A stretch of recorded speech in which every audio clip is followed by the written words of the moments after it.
बोलिए श्री सतगुरुदेव भगवान की जय, सच्चे दरबार की जय, आशु पिता भगवान की जय। आशा रानी जो कि पंजाब से है, उन्होंने हमें बताया कि हमारा परिवार शुरू से ही धार्मिक प्रवृत्ति का है। तीर्थ स्नान करना, धार्मिक स्वभाव में जाना, संतों का सानिध्य हमें बहुत प्रिय था। इसी कारण मैंने एक धार्मिक संस्था से नाम दाम ले लिया था। मैं उनके बताए कुछ शब्दों का रटन कर ईश्वर दर्शन होने का इंतजार करती। मैं इसी क्रिया को सच्ची ध्यान साधना समझती थी, लेकिन ऐसा करने पर भी मुझे ईश्वर के तत्व रूप प्रकाश का दर्शन नहीं हुआ। सन 1997 में दिव्य ज्योति जागृति संस्थान के एक स्वामी जी हमारे घर आए। शास्त्र ग्रंथों के उदाहरण देकर उन्होंने हमें समझाया, सद्गुरु ब्रह्म ज्ञान की दीक्षा देकर शिष्य को दूसरा अर्थात आध्यात्मिक जन्म देते हैं। दीक्षा के समय ही शिष्य के दिव्य दृष्टि जागृत कर देते हैं। उसे प्रकाश रूप ईश्वर का साक्षात दर्शन अंतः घट में करवाते हैं। उसके अंदर पारलौकिक अंत जगत को प्रकट कर देते हैं। समय आने पर दर्शन होगा, कोशिश करते रहो, नाम की कमाई करो आदि बहानों से वे जिज्ञासु को टालते या टरका देते नहीं हैं। करीब 1 साल तक स्वामी जी हमारे घर आकर हमें समझाते रहे। फिर एक दिन स्वामी जी के विचारों से प्रभावित होकर मेरे पति ने दिव्य ज्योति जागृति संस्थान से ब्रह्म ज्ञान की दीक्षा ले ली। उन्होंने ज्ञान के समय उन्हें अनेक प्रकार की दिव्य अनुभूतियां हुई। ज्ञान लेने के पश्चात मेरे पति महाराज जी के दर्शन करने सुबह 4 बजे नूरमहल चले गए। उसी दिन सुबह 5 बजे किसी ने हमारे घर का दरवाजा खटखटाया। जैसे ही मैंने लकड़ी का दरवाजा खोला तो देखा कि गुरुदेव श्री आशुतोष महाराज जी जाली के दरवाजे के बाहर खड़े थे, जो कि अभी बंद था। मेरे मन में विचार आया कि जैसे अन्य गुरु अपने शिष्यों के घर आते हैं, वैसे ही महाराज जी भी अपने शिष्य यानी अर्थात मेरे पति के घर आए हैं। पर जैसे ही मैंने जाली वाला दरवाजा खोला तो वे महाराज जी अंतर्ध्यान हो गए। शाम को मेरे पति ने नूरमहल से वापस लौटने पर बताया, आज तो महाराज जी अपने कक्ष से बाहर ही नहीं निकले, इसलिए किसी को उनके दर्शन नहीं हो सके। मैं एकदम से बोली, आपको वहाँ दर्शन कैसे होते? आपके बाबा जी तो सुबह यहाँ हमारे घर आए हुए थे। मेरे पति हंसते हुए बोले, ज्ञान मैंने लिया और दर्शन महाराज जी तुझे देने आ गए, क्या बात है। अगले दिन मेरे पति ने इसी सारी घटना की जानकारी स्वामी जी को दी। तब स्वामी भैया बोले, चलो हमारा कार्य पूर्ण हुआ, क्योंकि महाराज जी ने हमें आज्ञा दी थी कि जब तक मैं उसके घर ना जाऊं तब तक आप उनके घर जाकर उन्हें सत्संग विचार सुनाते रहना। अब महाराज जी स्वयं आकर ही आपको संभालेंगे। मैंने यह सारी घटना अपने पिताजी को भी बताई।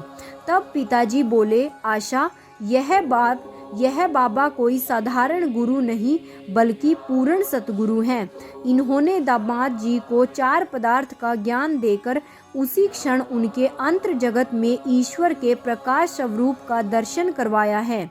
तुम भी श्रद्धा भाव से इनसे ज्ञान ले लो। पर मेरे मन में अब भी सोच विचार चलता रहा। फिर एक दिन पुण्य महाराज जी मेरे घर में प्रकट हो गए। मुझसे बोले, तेरे भले के लिए कहता हूँ कि ब्रह्म ज्ञान ले लो, अपना अनमोल जीवन व्यर्थ कर रही हो तुम। मैं बोली, मेरा एक भाई है जिसका नाम है सूरज। वह विदेश गया था पर अब 1.5 साल से लापता है। मुझे हर पल उसकी ही चिंता लगी रहती है, इसलिए कुछ और करने की सोच ही नहीं पाती। मेरे ऐसा कहते ही महाराज जी अंतर्ध्यान हो गए। इस घटना के 2 दिन बाद सुबह 4:30 बजे पड़ोसियों के घर विदेश से मेरे भाई का फ़ोन आया। उसने मुझे बताया, बहन, मैं पिछले 1.5 साल से पोलैंड के जंगलों में भटक रहा था। आज सफ़ेद चोले में एक बाबा जी आए। उनके केश खुले हुए थे। उन्होंने इशारा करके मुझे अपने पीछे चलने को कहा और जंगल से बाहर ले आए। मैं सुरक्षित हूँ। अब मैं पूरी तरह से सुरक्षित हूँ। आप लोग मेरी चिंता मत करना। बाकी बातें मैं मिलने के बाद बताऊँगा। भाई की बात सुनकर मैं फूट फूट कर रोने लगी। मुझे प्रमाण मिल चुका था कि महाराज जी पूर्ण अंतर्यामी सतगुरु हैं, जो इधर मेरे कल्याण हेतु मुझे ब्रह्म ज्ञान लेने के लिए प्रेरित कर रहे थे और उधर विदेश में मेरे भाई को दर्शन देकर उन्होंने उसका मार्गदर्शन किया। ज्ञान दीक्षा लेने के बाद मैं प्रतिदिन 5 से 6 घंटे साधना करने लगी और ज्ञान के प्रचार का तो मुझे जुनून सा चढ़ गया। मैं पूर्ण आत्मविश्वास और निडरता से ब्रह्म ज्ञान का प्रचार करने लगी। 27 से 29 मार्च 2003 मेरे घर के निकट संस्थान का 3 दिवसीय सत्संग कार्यक्रम था। मैंने पड़ोस के एक भाई को भी सत्संग में जाकर सेवा करने के लिए प्रेरित किया, लेकिन वह भाई सत्संग में न आकर अपने खेतों में पानी देने चला गया। रात 10 बजे के आसपास अचानक खेत में उसके सामने एक जहरीला सांप फन उठाकर खड़ा हो गया। सांप को देखते ही उसके होश उड़ गए।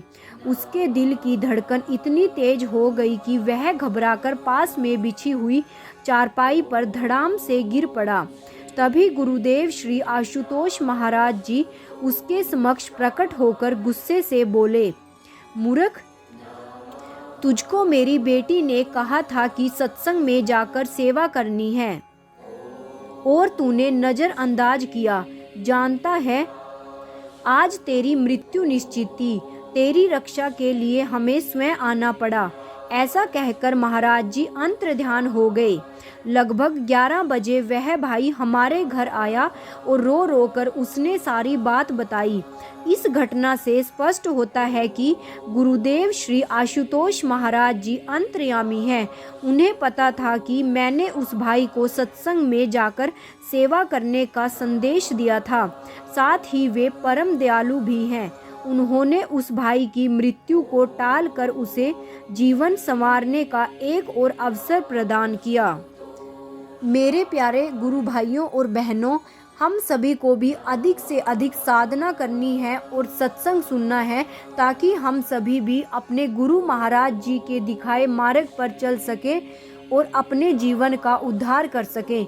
महाराज जी ने यह ब्रह्म ज्ञान प्रदान करके हम सबको एक मौका दिया है अपने जीवन का कल्याण करने का, ताकि हम सभी अपने किए गए पाप कर्मों को काटकर पुण्य कर्म अर्जित कर सकें और इस मानव जीवन का जितना अधिक हो सके लाभ उठा सके। जय महाराज जी की, जय श्री राम।